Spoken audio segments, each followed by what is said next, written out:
Bro, stop whatever you were doing and lock in, because today was one of those free agency days that Washington Commanders fans are going to remember. 3 storylines, 3 moves that when you put them together, start to paint a picture of what this team is building around Jayden Daniels for 2026. And one of those stories, one in particular, has half the fan base chewing nails because it involves one of the most talented wide receivers in football and a situation that still does not have a clear resolution.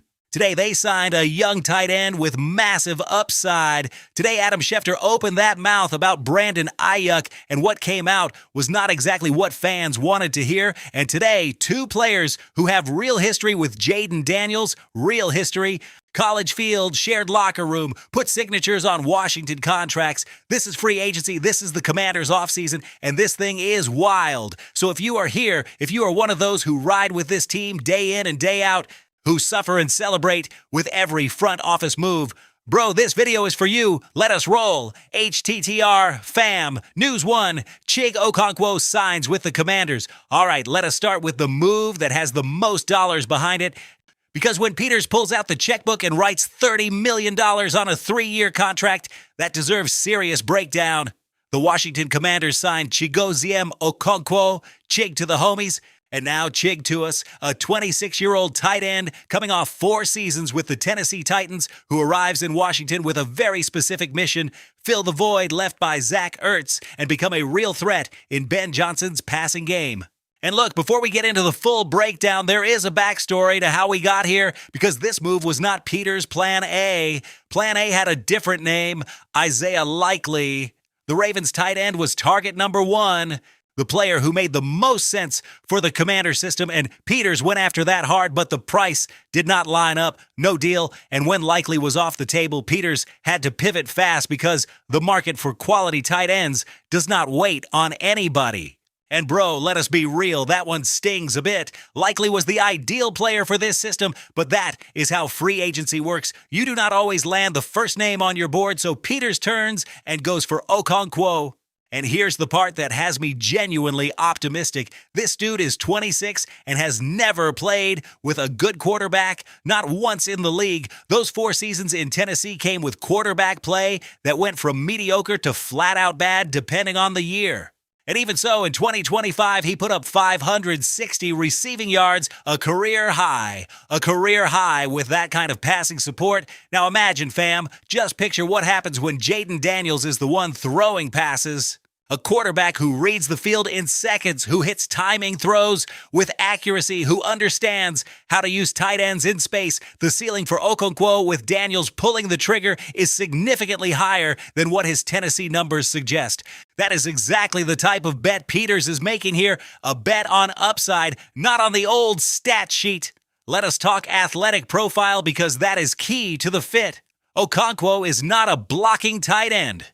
Keep it a buck. If what you need is a traditional inline blocker, a phone booth mauler in the run game, this is not that. What Okonkwo brings is speed, juice after the catch, and the ability to line up all over as an inline tight end, as an H-back in the slot. That kind of versatility in Ben Johnson's system is straight gold. Johnson does not need a tight end who is just a wooden door on the line. Johnson needs a tight end who is a threat that defensive coordinators have to account for.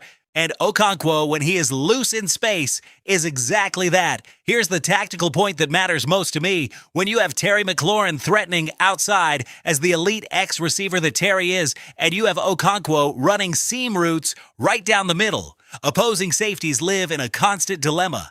If the safety rolls down to help in the run game or in coverage on the tight end, McLaurin gets single coverage outside. If the safety stays high to help on McLaurin, Okonkwo gets a matchup on a linebacker in the seam, and that linebacker cannot cover Okonkwo in space.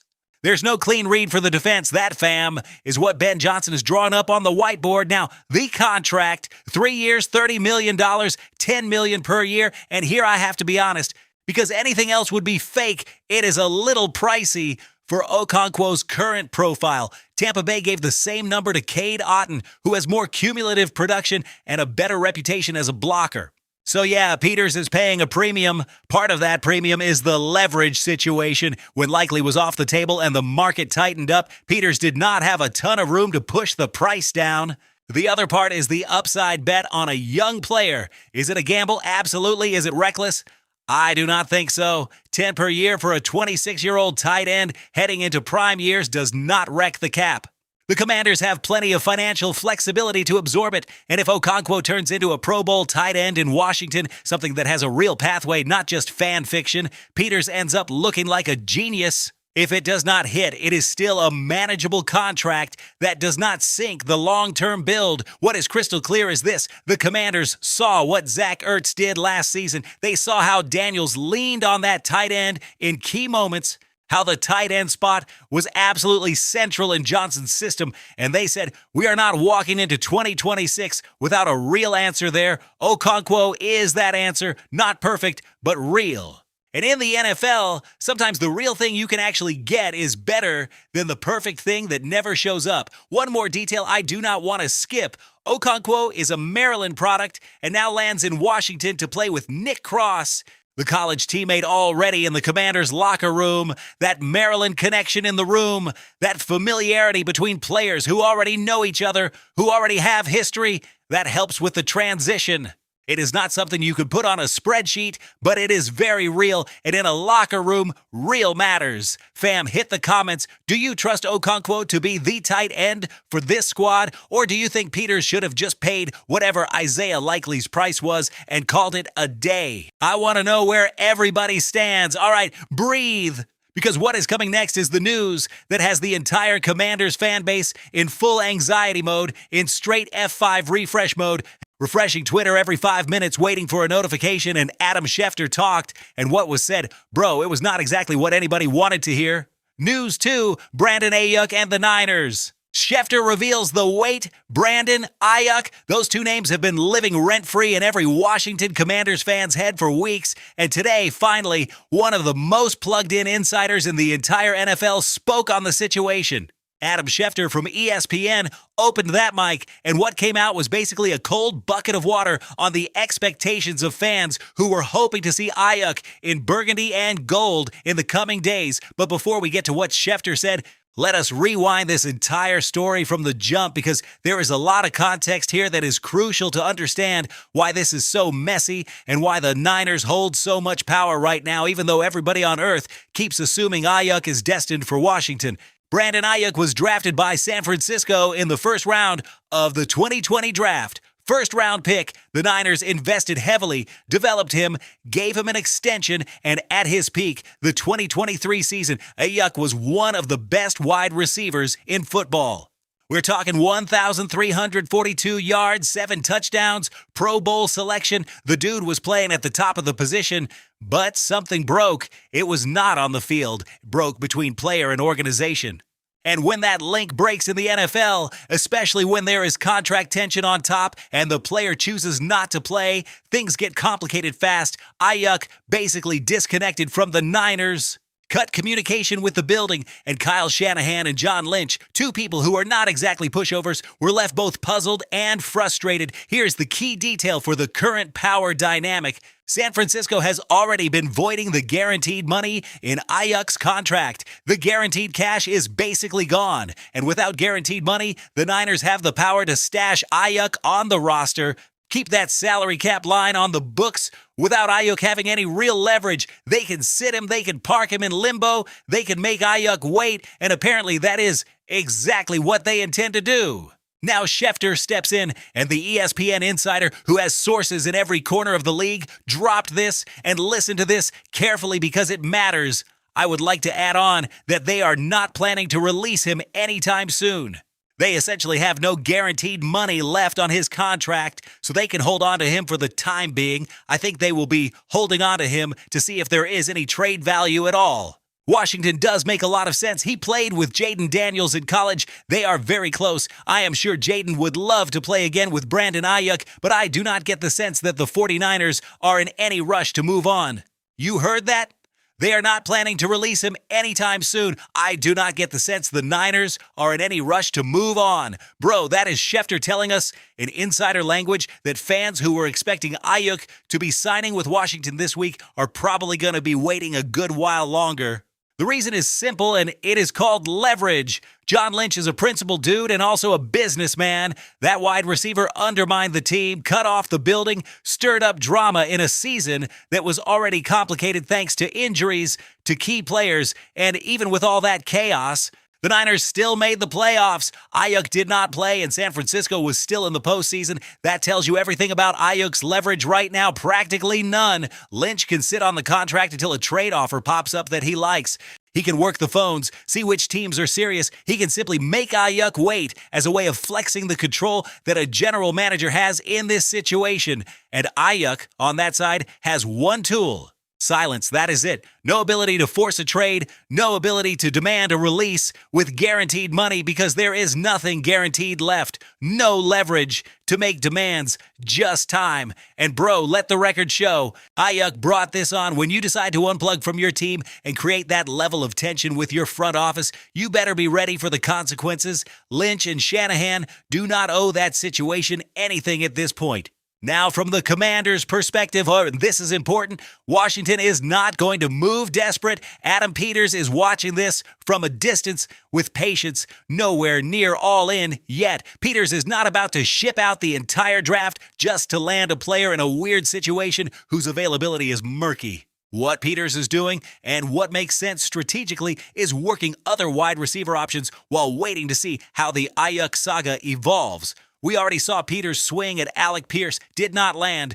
Took a shot at Romeo Doubs, also did not land. Doubs signed an $80 million deal with the Patriots, which, bro, that is its own separate conversation for another day. The market for quality wideouts is closing fast.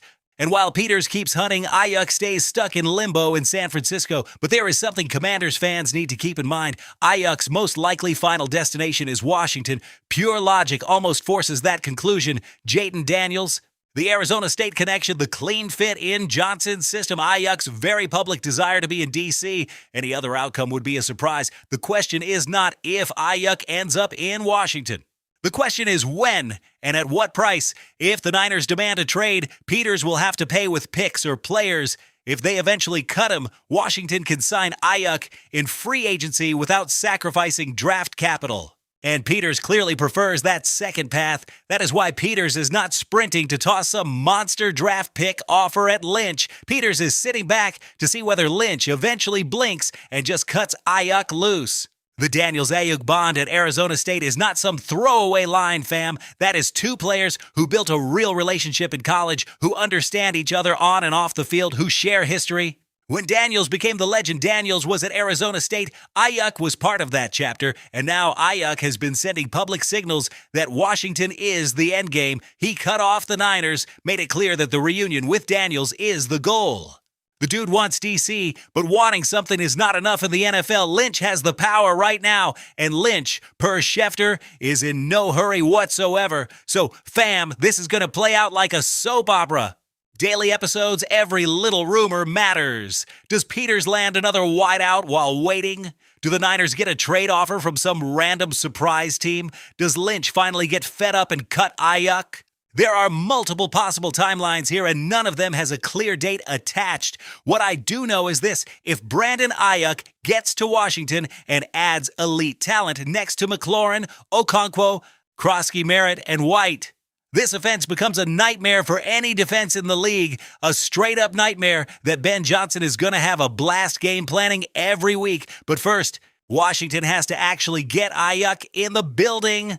And right now, the ball is in John Lynch's court. Fam, talk to me. How much would you be willing to send out for Aiyuk? 1 first-rounder, 2 seconds? Or are you sitting back and waiting for a cut so you can sign him for nothing but cash? The floor is yours. All right, bro, I know this Aiyuk situation has your head spinning, but hold up, because there were 2 more moves today that, once you line them up, tell a story that goes way beyond contracts, a story about loyalty, about the Arizona State family, and about how you build a winning culture brick by brick. News 3, Rachid White plus Trent Scott.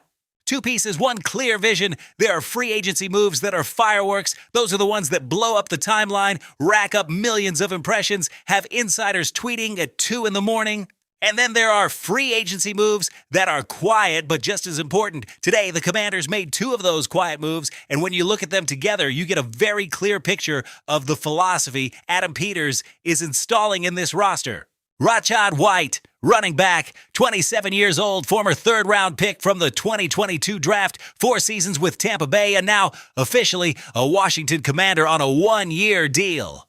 And let us start with the story because this one deserves to be told right. Rachaad White and Jayden Daniels did not meet at the Combine, did not meet in some training camp playbook session. They met in Tempe, Arizona with the Arizona State Sun Devils. When Daniels was the quarterback of that program, White was the running back. White ran the routes Daniels needed. White caught the passes Daniels threw.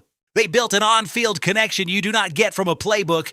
That connection is lived, felt, built under the Arizona sun in the summer, grinding rep after rep after the rest of the squad has already hit the showers. When White's season with the Buccaneers ended, finishing 8-9 out of the playoffs, White hit social media with a message that was not subtle. Cryptic posts, pictures with Daniels, suggestive replies on AX. White was openly lobbying to land in Washington, and Commanders fans caught on to it instantly. Today, the circle closes. Now the numbers, because there is something very specific in White's profile that makes this such a clean fit.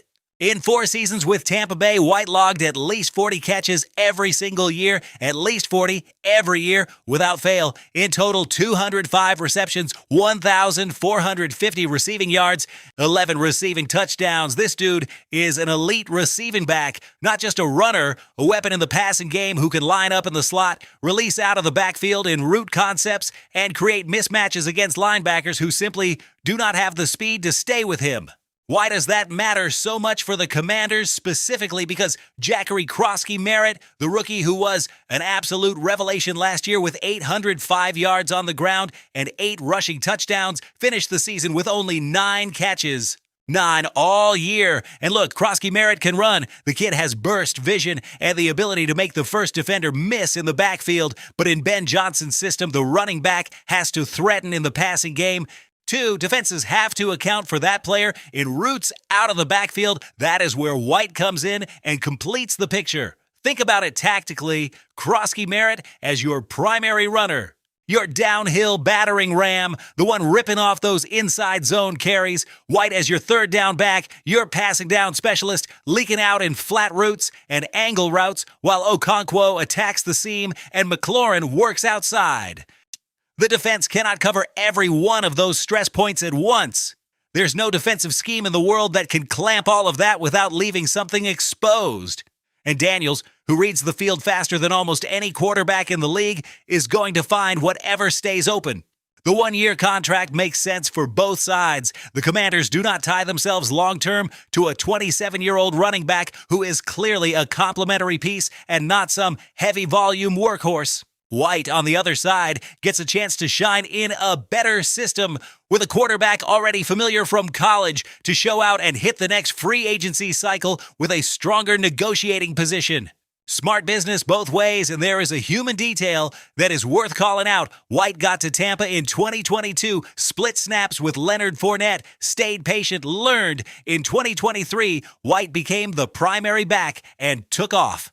In 2024 and 2025, when Bucky Irving showed up and started eating into those snaps, White adjusted again. No drama, no public complaints, no subtweets aimed at the team.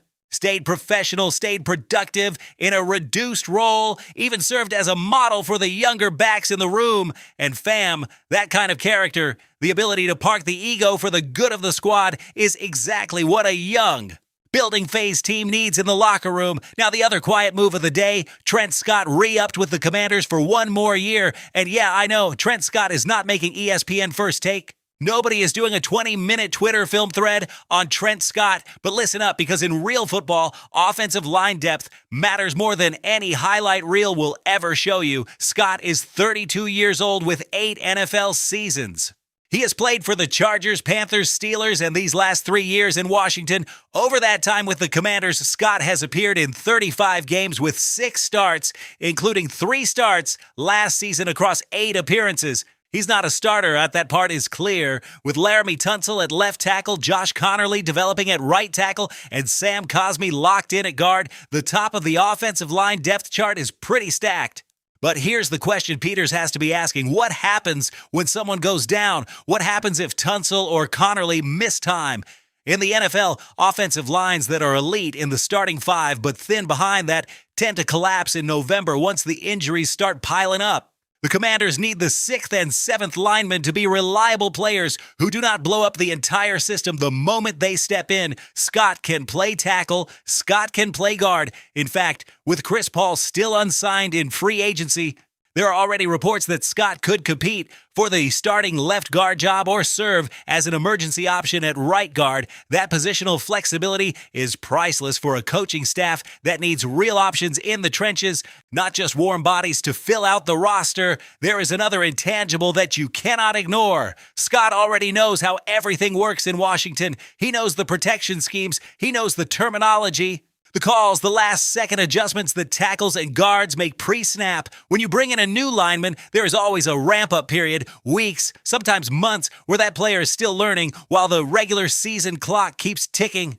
Scott does not need that runway. Scott is up to speed on day one of camp. Big picture, these two moves, White and Scott, are bricks. Fam, they are not the marble facade. They are the bricks that keep the structure standing when the wind starts howling in January. And in the playoffs, the wind always picks up. The 2026 Commanders are being built with a very clear philosophy. Surround Jaden Daniels with people who know Daniels, people who fit Ben Johnson's system, and people whose character and professionalism help build culture. Okonkwo from the tight end spot, White in the backfield, Scott in the trenches. And if Aiyuk lands, but all signs still point to that eventually happening, this team is going to be an offensive problem the entire NFC has to respect.